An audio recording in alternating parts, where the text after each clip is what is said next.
18th store. The moment my boyfriend told me to stop acting like we were married, something inside me changed forever. He stood in my kitchen, surrounded by his laughing friends, acting like I was ridiculous for asking one simple question. 3 days later, he came home from his boys' weekend, shoved his key into my front door, and discovered he no longer lived there. What happened next was the most satisfying thing I have ever witnessed. My name is Claire, and for 2 years I was in a relationship with a man named Logan. During the first year, everything seemed normal. He was charming, funny, and always knew exactly what to say. Looking back now, I realize I fell in love with potential instead of reality.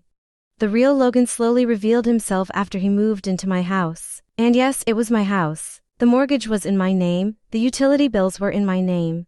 Every payment came from my graphic design business. The house itself meant even more because I had used money left to me by my grandmother to buy it. It was not just property, it was the place where I planned to build a peaceful future. Logan moved in little by little. First it was a toothbrush. Then some clothes. Then boxes. Before I knew it, he was living there full time without ever having a serious conversation about responsibilities. At first I did not mind. I thought sharing a home meant building a life together. Unfortunately, Logan had a very different idea. His entire world revolved around 3 friends named Chase, Tyler, and Mason. They were always around. Every weekend they turned my living room into their personal clubhouse. They brought food, drinks, noise, and chaos. What they never brought was respect. One Sunday I spent hours cleaning the house. The floors sparkled, fresh flowers sat on the coffee table.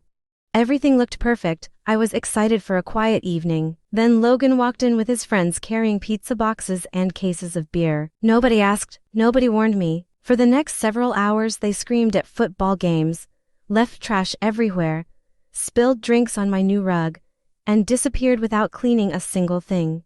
When I politely asked Logan later if they could help clean up after themselves, he laughed and told me I was making a big deal out of nothing. That conversation stayed with me because it revealed something important. Logan did not see us as partners. He saw me as the person who provided the house while he enjoyed the benefits. The situation continued getting worse. My opinions no longer mattered. My comfort no longer mattered. My home stopped feeling like my home. Then came the moment that ended everything. It was a Thursday evening after a stressful week. I was making pasta sauce using my grandmother's recipe when Logan walked into the kitchen talking loudly on his phone. He looked excited. After hanging up, he announced that he and the guys were leaving the next day for a weekend at a lake cabin. Not discussing, not asking, announcing. I stayed calm and simply asked which lake they were visiting. The reaction shocked me. Logan laughed. At that exact moment Chase walked through the back door without knocking.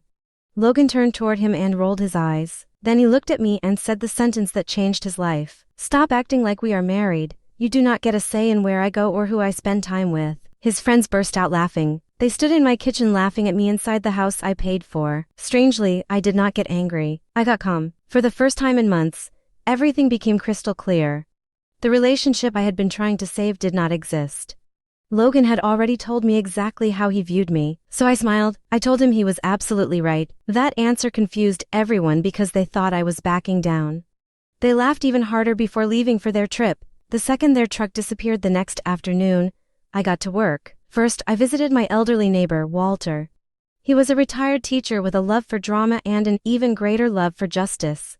After hearing the entire story, he eagerly agreed to help me with a small performance when Logan returned. Then I began reclaiming my life. Every single item belonging to Logan went into boxes. His clothes, his gaming equipment, his shoes, his sports memorabilia, everything. I rented a storage unit, paid 1 month in advance, and moved every box there. By Saturday afternoon, there was not a single trace of him left inside my house. But I was not finished. I sold the furniture he had chosen and replaced it with pieces that reflected my personality. Bright colors replaced dull gray, warm decorations replaced cold minimalism. Fresh flowers filled every room. For the first time in months, the house felt alive again. Then I made one final decision. I visited a local animal shelter. That was where I met a giant Bernese mountain dog named Rosie.